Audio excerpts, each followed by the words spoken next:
Why should you care about the 7 out of 10 standard?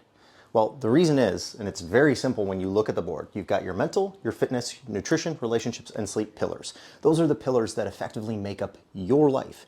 You have your mental, your focus, where your headspace is, what your purpose is. You've got your fitness, how you move, how you look, how comfortable you feel inside of your body. You've got your nutrition, where you're going to look at what you consume, both food and drink wise, but also all of the social media stuff. Are you nutritious? Probably not. Your relationships, your relationship with yourself, with your family, with your spouse, with your friends, with your finances, with your faith. Your relationships is a huge category. And then your sleep, the backbone of all of this that gets better or gets worse when you have it or you don't. So if I have a bad mental health day, you know what that's going to do? That is going to impact my fitness. So if let's say I had a 4 out of 10 mental health day, well then at the gym, I'm either going to not want to go or I'm going to go too hard. Am I in control? Am I actually making sure that I'm taking care of myself when my mental is at a 4 out of 10? I just got a flat tire. Holy cow, I'm not focused on the good reps that I'm doing. I'm pissed off because I just got a flat tire and now I can't concentrate. This is why when you look at one thing on its own, it doesn't work.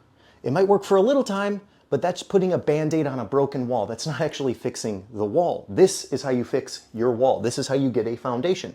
So you have a 4 out of 10 day. What that means when you go to fitness then, you need to make sure that you are in the driver's seat, not your emotions. You, that ideal version of you, that 7 out of 10 standard is here. So, okay, hey, I got a 4 out of 10 today. Man, that sucks, but you know what? I'm gonna be okay because I'm gonna notch this up to an 8 out of 10. I'm not gonna go all out. I'm not gonna do all of the things, but I'm gonna make it count. I'm gonna make sure I feel something. And then guess what? Those endorphins, every good mental thing that happens because of fitness is going to reverberate and I'm actually going to feel better, okay? But then this then is going to affect this. My fitness is going to affect my nutrition. Some people take fitness and go way in the other direction with their nutrition. Some people take fitness and go, hey, I'm going to keep this train going. I feel good now. Like I'm actually crushing it. So I'm going to take this into account. If this was helpful for you, follow for part 2. Part 2, I'm not going to make you wait. We just went from mental to fitness. We had a bad mental health day. So now we're going to an 8 out of 10 fitness, nutrition. Hey, maybe I don't want to take it so seriously. I'm really struggling with my mental health right now. So I'm not going to restrict from all of the things. I'm not going to feel like I can't have things that I enjoy, but I'm going to be mindful. I need to be in the driver's seat. Remember that concept. You are in the driver's seat. You're the main character. So nutrition, you know what? I'm going to aim for that 7 out of 10 standard. I don't need to be the best. What is the greatest food in the world that you could eat? I don't know. It doesn't exist. You need to have a nutrition lifestyle that works for you day after day after day after day. That doesn't mean you need to have a strict regimen that you never get to deviate from. I have been vegan. I've done intermittent fasting. I tried keto for half of a day. We'll never do it again. But to each their own. It didn't work for me. You have to do what works for you. And that's why 7 out of 10 times you should eat with mindfulness and toward your goals. If you need help with that, give me a follow and we'll get you where you want to go. Now, my nutrition, if I'm hangry all of the time, if I'm like, oh my gosh, I just want to eat, I just want a burger. You think the people around me are going to have fun being around me? Or if I'm like, no, I can't, I don't eat those things. Okay, well, we're gonna keep eating them. I don't think that you should tell me what I should do because again, that's relationships. It'd be like when your partner says, hey, you can't do that. You're not allowed to do that. Respectfully, like, we should talk about this. Obviously, there are things that, you're gonna have boundaries on. But when it comes to people telling you what to do, it doesn't work very well, which is why maybe you shouldn't tell other people what to do.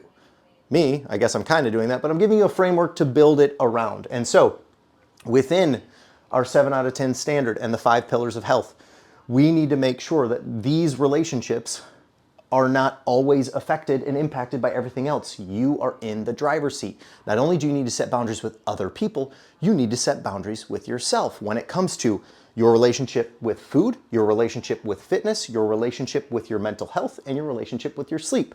So let's just go with this one. We had a bad mental health day. Our fitness, we did well. Our nutrition, we did well. But then our relationship, it was hard. I couldn't keep it together. I lashed out. I didn't operate as the ideal version of myself, the version of me that I am becoming, the version of me that I want to be. And so let's just say that was a 5 out of 10. And if this is still helpful, follow for part 3 because we're still going in on it. Number 3, we have a bad mental health day. Our fitness is here. Our nutrition is here. Our relationships, man, we did not do well. We let our mental bad day get in the way of our relationships. Well, guess what? When you're laying in bed at night and you're trying to go to bed, but now you're replaying the day, you're replaying the conversations, you're replaying all of the things. You remember that thing in 3rd grade that happened that one time that you will never forget? I know I've been there. So my relationship now is going to impact my sleep. Now, even if you're the best sleeper, and maybe these things don't impact your sleep, that's great. I love that for you. That is not me. That is not most people. And so that sleep, maybe we only get a 6 out of 10. Maybe you got 5-6 hours of sleep. Maybe you're tossing and turning. You got 8, but it wasn't like a quality 8. And so guess what that's going to do the next day? It is going to impact your mental health. But your sleep is also going to determine how well you are able to operate with fitness. Your sleep is also going to operate how you handle nutrition. Because consider this, when you stay up late or when you are tossing and turning, it's like, well, there's nothing else to do. I guess I could snack. Guess I could eat a little bit. Oh, food. Hey, food's on the menu. Nice. Not sleep, but food. It's all connected. This is why it is so critical and so vital to understand that these are your 5 pillars and to aim for a 7 out of 10 standard. Because I know there's someone out there right now being like, holy crap, my day made everything bad. That's not true. A standard is your floor. A standard are where your habits live. And so when I have good habits, when I am able to be grounded across the board so that when my mental health, when I have a bad mental health day, it doesn't drag everything else down, that is where all of this lies. Because when we are chasing our goals, when we are going after and pursuing things in our life, we need to make sure that one bad day, one bad moment, one bad thing doesn't make one bad week, one bad month, one bad year.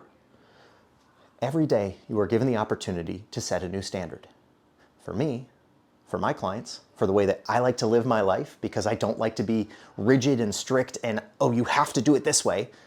No, you live it with a standard, because having a higher standard allows you to have a higher ceiling. But guess what? You aren't going to reach your ceiling every single day. That doesn't happen. You don't get 1% better every single day. And if this is helpful for you, we've got one more time, video 4, coming up next. We're back with video number 4.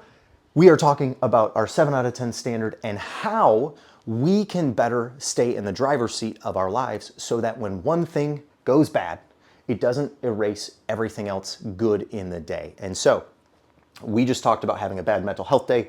It impacts the fitness, nutrition, relationships, and your sleep. And then the sleep's going to impact the fitness. The fitness is going to impact the relationships. The relationship's going to impact the mental. Everything is connected. This is why the 7 out of 10 standard is so important for you to understand. And if you're enjoying this content, please give me a follow. And if you need help building out your framework, why don't you slide in my DMs and we'll get you where you want to go, okay?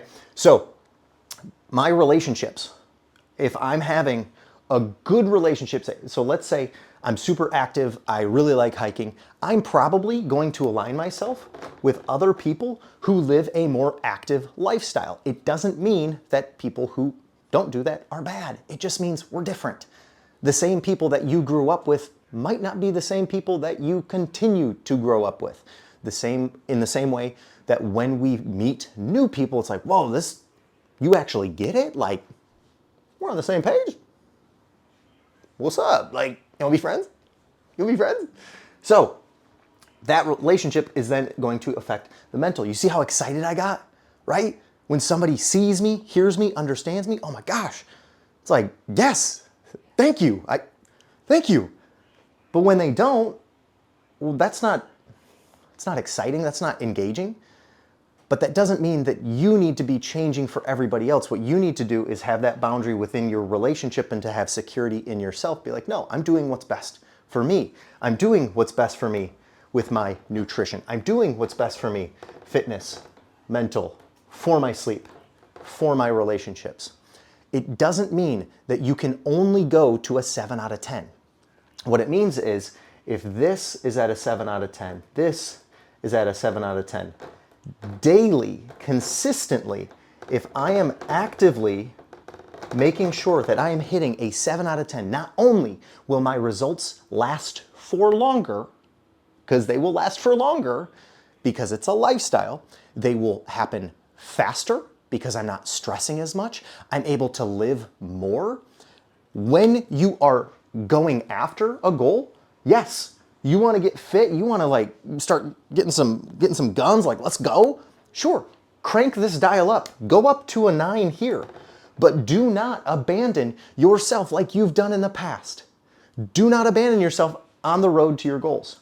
And if you need help with that, you're in the right place. My name's Tyler Buckingham. Thanks for following. Save this, send it to a friend if you need to.